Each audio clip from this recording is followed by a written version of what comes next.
Bom dia, caros alunos. Tudo bem com todos? Desejo que sim. Vamos hoje para mais uma aula virtual envolvendo o direito digital. O tema da nossa aula de hoje tem a ver com o que chamamos de propriedade no direito digital. Como é que funciona esse instituto do direito das coisas, do direito real, relacionada ao direito digital, relacionadas a bens, coisas de caráter imaterial. Até então, nós falávamos, antes do envolvimento dessa sociedade digital, das consequências dessa sociedade digital, nós falávamos muito em propriedade de coisas corpóreas. Pouco se falava em propriedade de coisas incorpóreas, imateriais. E isso é o que nos interessa hoje. Mas para termos uma ideia do que propomos aqui para vocês, precisamos conhecer um pouco do conceito de propriedade, sobretudo aquele descrito hoje, disciplinado no direito civil, mas com algumas orientações e princípios estabelecidos pelo texto constitucional. Vamos lá então. Noção de propriedade no direito civil. Vamos começar aqui abordando um dispositivo da Declaração dos Direitos do Homem, do século XIX. O artigo 17 dessa Declaração dos Direitos do Homem nos diz o seguinte, a respeito do que temos como propriedade. Propriedade seria, para essa Declaração dos Direitos do Homem, como sendo um direito inviolável e sagrado, ninguém dela podendo ser privado, a não ser quando a necessidade pública legalmente comprovada o exigir e sob condição de justa e prévia indenização. Vejam, para a Declaração dos Direitos do Homem, lá do século XIX, propriedade era tido como um direito inviolável, de caráter absoluto praticamente. Significava dizer que quem que tivesse a propriedade de um determinado bem poderia usá-la como bem entendesse. Joia? Tranquilos? A não ser com algumas exceções relacionadas à necessidade pública legalmente comprovada. Fora isso, a propriedade poderia ser utilizada em caráter absoluto. O nosso Código de 1916, o Código Civil de 1916, na linha dessa Declaração dos Direitos do Homem, também estabeleceu a propriedade como algo de caráter absoluto, um direito de caráter absoluto. Vejamos o que dizia o artigo 524 desse Código Civil de 1916, que nós sabemos não tem mais vigência no nosso ordenamento, tendo em vista o advento do Código Civil de 2002. Mas vamos lá para esse artigo 525. O que nós tínhamos nele a respeito do conceito de direito de propriedade? Vamos lá. De acordo com esse artigo 525, é plena a propriedade quando todos os seus direitos elementares se acham reunidos no proprietário. Limitada quando tem ônus real ou é resolúvel. Ou seja, havia a possibilidade de se exercer o direito de propriedade em caráter pleno, desde que todos os seus atributos estivessem reunidos em uma única pessoa. Ou melhor, no seu proprietário ou nos seus proprietários. Tranquilos? Então, na linha da Declaração dos Direitos do Homem, o Código Civil de 1916, ele também trazia a propriedade, ou melhor, o direito de propriedade como algo de caráter o quê? Absoluto, pleno. Significa dizer que o titular desse direito poderia exercer essa propriedade da forma como bem entendesse. Como assim, professor, da forma como bem entendesse? Vamos lá. Peguem aqui uma propriedade rural da região. À luz desses normativos, da lei da Declaração dos Direitos do Homem, do Código Civil de 1916, o titular da propriedade desse bem imóvel poderia utilizá-lo da forma como bem entendesse. Poderia desmatar poderia, como é que eu posso dizer? Poderia desmatar todas as árvores existentes no seu terreno, poderia explorar a atividade agrícola, sem se importar com os recursos hídricos, sem se importar com a flora, sem se importar com a fauna. Por quê? Porque a propriedade era dele. A propriedade era dele. Ele poderia também deixar a propriedade sem utilização, mesmo que outras pessoas precisassem dessa propriedade, propriedades para cultivar. Poderia deixar lá, à toa, sem utilização, sem exploração, vazio. A propriedade era dele, sem nenhum problema. Isso significa dizer usar a propriedade em caráter pleno. Quem decide ou decidiria o que fazer em relação à sua propriedade era o seu proprietário, pronto e acabou. Só, pessoal, que com o advento da Constituição de 88, esse direito de propriedade foi relativizado. Ou melhor, ele sofreu determinadas modificações para atender o interesse social. Vejamos o que diz aqui o artigo 5º, incisos 22 e 23 da Constituição Federal de 88. Veja, a Constituição é de 88. Ainda tínhamos o Código Civil de 1916 vigente. Mas vejam só, o que diz o artigo 5º, incisos 22 e 23 da Constituição Federal de 88. Artigos originais. Todos são iguais perante a lei, vamos para o caput do artigo 5º, né? Todos são iguais perante a lei, sem distinção de qualquer natureza, garantindo-se aos brasileiros e aos estrangeiros residentes no país a inviolabilidade do direito à vida, à liberdade, à igualdade, à segurança e à propriedade nos termos seguintes. Inciso 22. É garantido o direito de propriedade. Veja, até então o direito de propriedade é garantido ao seu titular.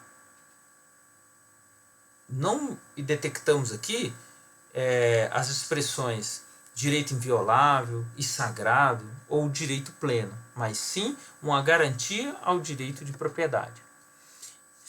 Já nos sinaliza para algo. Vamos lá no inciso 23. A propriedade atenderá à sua função social. Vejam, pessoal, a Constituição Federal garante o direito de propriedade, contudo, essa propriedade tem que garantir a sua função social. Professor, como assim função social?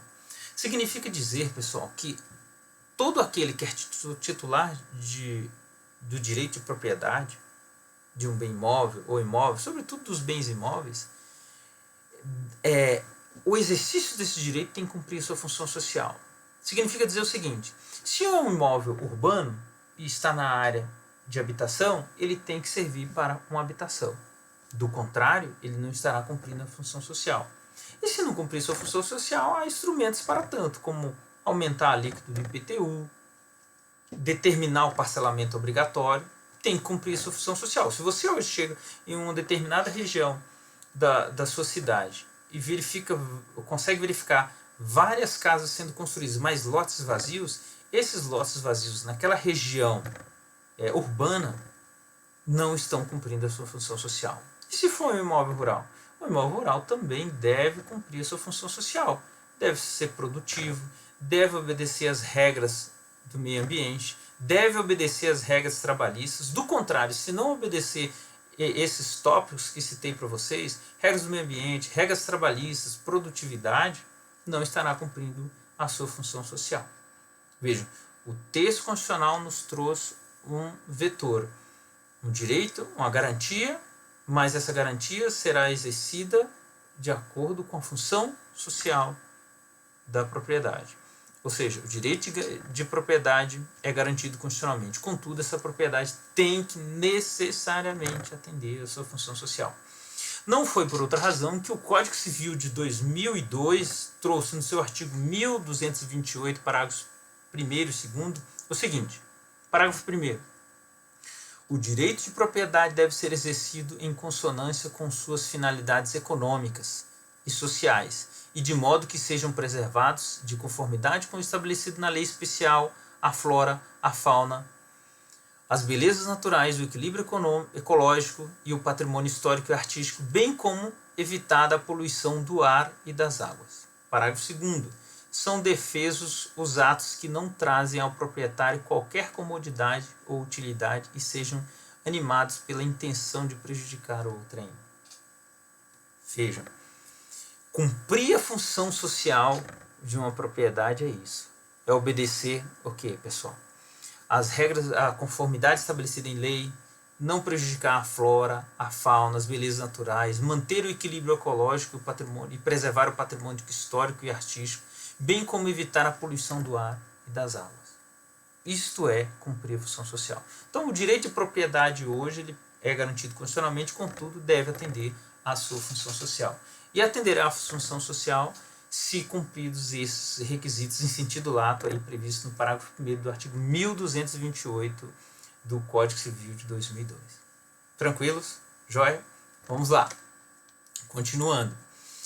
E o que seria então, professor, essa propriedade, esse direito de propriedade? Vejam só, o Código Civil de 2002 ele não traz o conceito de propriedade, mas sim dá uma indicação dos seus atributos. O direito de propriedade é algo que hoje está incluído no direito das coisas, os direitos reais.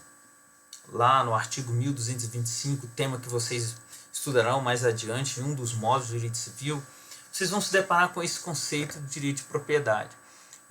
A informação que trago para vocês é o seguinte, que o direito de propriedade nada mais é do que uma modalidade dos direitos reais. O que são direitos reais? São direitos atribuídos a determinadas pessoas sobre determinados bens de conteúdo econômico. Isso são direitos reais, direitos atribuídos a determinadas pessoas sobre determinados bens. Em princípio eram só bens corpóreos, hoje não há mais que se falar apenas em bens corpóreos, mas bens corpóreos e incorpóreos de conteúdo econômico. Isso são direitos reais. E dentro desses direitos reais nós temos a propriedade. Tranquilos? Vejam aqui que no artigo 1225 do Código Civil nós temos o seguinte, são direitos reais a propriedade, mas também temos a superfície, as servidões, o usufruto, o uso, a habitação, penhor, hipoteca, dentre outros. Mas o que interessa para nós hoje aqui é o direito de propriedade. Tranquilos? Vamos lá.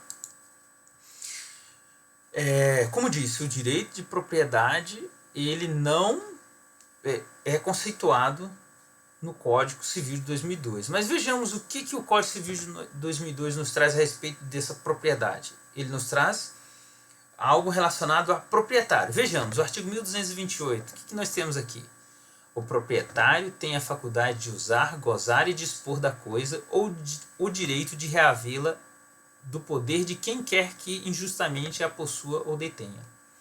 Vejam, o Código Civil não traz o conceito de propriedade, mas nos dá a ideia de que quem tem a propriedade é proprietário. E proprietário é todo aquele que tem a faculdade de usar, gozar, dispor e rever a coisa de quem quer que esteja injustamente. Vejam, isto é proprietário. Então, quem é que tem propriedade? Propriedade tem todo aquele...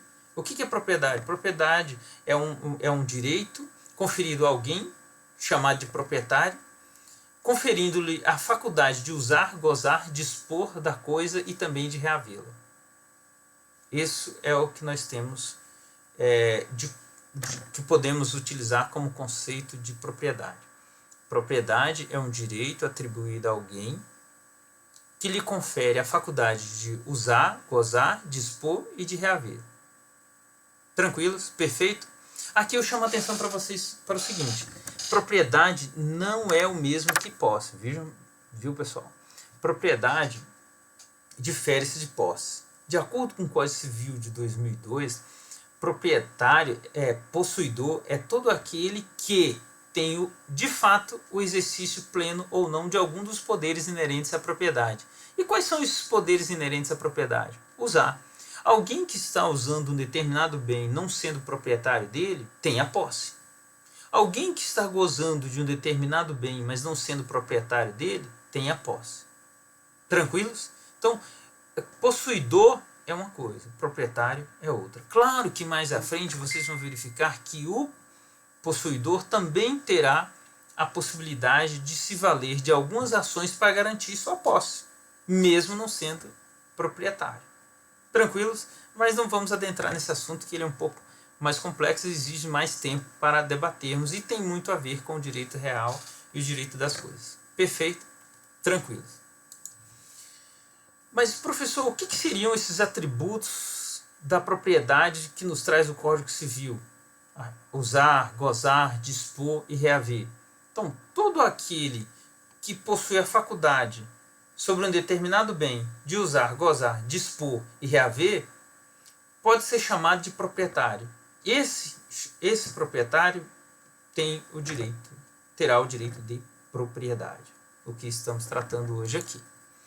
Vamos lá, rapidamente. O que seria essa nossa usar, gozar, dispor e reivindicar? Eu trouxe aqui para vocês o que seriam esses atributos da propriedade. Vamos lá, me acompanhe aqui na leitura. Usar consiste no seguinte: em utilizar-se da coisa no seu próprio interesse, ou seja, extrair da coisa todos os benefícios ou vantagens que ela puder prestar, sem lhe alterar a substância. Você pode se usar de um imóvel para moradia e para várias outras coisas mais relacionadas à moradia. Você pode utilizar de um veículo para fazer uma viagem em determinado lugar. Você, mesmo não sendo proprietário, você estará utilizando desse imóvel. Você terá a posse? Terá. Propriedade? Depende. Se você também tiver a possibilidade de gozar, dispor e reivindicar, você será proprietário. Tranquilo? Do contrário, só a posse. Você será um mero possuidor. E gozar significa que o proprietário pode retirar da coisa suas utilidades econômicas, como, por exemplo, os frutos naturais, industriais, civis, além dos produtos. Vamos lá, frutos civis. Você pode usar, ter um imóvel, possuir um determinado imóvel e alugar e arrendar. Nesse ponto você estará extraindo frutos civis dele. Tranquilos? Joia? Dispor é a faculdade de alienar a coisa, seja onerosa ou gratuitamente. Todo aquele que for proprietário poderá dispor gratuitamente ou onerosamente. Pode doar ou pode vendê-lo. Você é proprietário, pode fazer isso sem nenhum problema. E reivindicar, que não é uma faculdade, é um direito subjetivo. Concede ao proprietário o direito de recuperar a coisa que lhe for injustamente retirada para restaurar o seu patrimônio. Caso você seja incomodado na sua propriedade, você pode entrar com uma ação judicial requerendo a manutenção dessa propriedade. Você pode reivindicar essa propriedade. Ah, professor, e que tem posse, também pode se valer dessas faculdades? Sim, claro, mas isso vocês virão em um momento oportuno no curso de vocês. Tranquilos? Joia? Perfeito. Ainda sobre direito de propriedade, trago aqui para vocês rapidamente alguns princípios relacionados a ela. O primeiro deles, oponibilidade erga omnes. Significa dizer que esse direito de propriedade você pode opor a qualquer um. Você é proprietário, então você pode defender a sua propriedade contra qualquer pessoa, inclusive contra o Estado, sem nenhum problema. Claro que o Estado, mais à frente, o Estado ele tem algumas prerrogativas, em razão do interesse, da supremacia do interesse público sobre o interesse privado, ele tem algumas prerrogativas, sobretudo a possibilidade de desapropriação. Isso aí, no momento futuro, vocês tratarão disso. Joia? Publicidade. O direito de propriedade só é oponível quando se torna público. Ou seja, se você adquire um determinado imóvel, registra um contrato, elabora um contrato de compra e venda, para que ele tenha validade em relação a terceiros, você tem que se dirigir ao cartório de registro de imóveis e registrar esse contrato, que é a escritura, no cartório de registro de imóveis. Do contrário, pessoal, você não poderá opor esse seu direito em relação a terceiros. Por quê? Porque você tem que dar publicidade. E a publicidade, no caso de aquisição de bens imóveis, sobretudo, se dá por meio do registro do documento, do contrato de compra e venda no cartório de registro de imóveis. O contrato de compra e venda é a própria escritura. Perpetuidade. O direito de propriedade é perpétuo, não é obrigatório. O que significa dizer, pessoal? O que é perpétuo? Significa dizer o seguinte: enquanto você não transferir essa propriedade para alguém, será sua. É perpétuo. Claro que com o seu falecimento, seus bens serão transferidos para os sucessores, herdeiros e legatários. Mas, em princípio, é perpétuo. Ela só desaparece por vontade do proprietário ou por determinação legal. Claro, tem uma exceção que é a propriedade resolúvel. Propriedade resolúvel é o seguinte, pessoal, tem a ver com a condição resolúvel. O que é condição resolúvel? Condição resolúvel é toda aquela condição, quando você condiciona o efeito de determinado contrato a evento futuro e incerto. Mas no caso da condição resolutiva, você estabelece o efeito já de imediato. E se essa condição ocorrer, os efeitos desse contrato vão se extinguir, serão resolvidos. Por isso fala, propriedade resolúvel. Você tem essa propriedade até que aconteça determinada condição. Normalmente você tem que torcer para essa condição não ocorrer, porque se ela ocorrer, você perde a propriedade. Tem a ver muito com o contrato de leasing. A propriedade do banco no contrato de leasing é uma propriedade resolúvel. E qual é a condição? É o pagamento de todas as prestações. Pagou a última prestação, resolveu essa propriedade em nome do banco, não é mais dele, passa a ser daquele que adquiriu o bem. Tranquilos? Perfeito. Quarto princípio, exclusividade. Não é um princípio absoluto, exceção condomínio. Em princípio, propriedade é exclusiva, a não ser no ambiente de condomínio. E por fim, a elasticidade. A propriedade pode se estender ao máximo ou comprimir ao máximo a vontade do proprietário. Quando o proprietário detém todos os poderes, há a propriedade plena, ou seja, quando ele pode usar, gozar, dispor e reaver de quem quer que esteja indevidamente, ele tem a propriedade plena. Mas ele também pode fazer o seguinte: eu tenho o direito de dispor e reaver, mas eu não quero usar porque eu decidi alugar esse imóvel. E você não pode usá-lo, você não está usando. Ou você estabeleceu um usufruto para alguém, sem nenhum problema. Ou você hipotecou, né? Enfim, esses são os princípios fundamentais da propriedade. Tranquilos? Vamos dar uma pausa aqui para elaborarmos um novo vídeo, tendo em vista a facilitar a publicação e o estudo de vocês. Joia? Perfeito. Até daqui a pouquinho.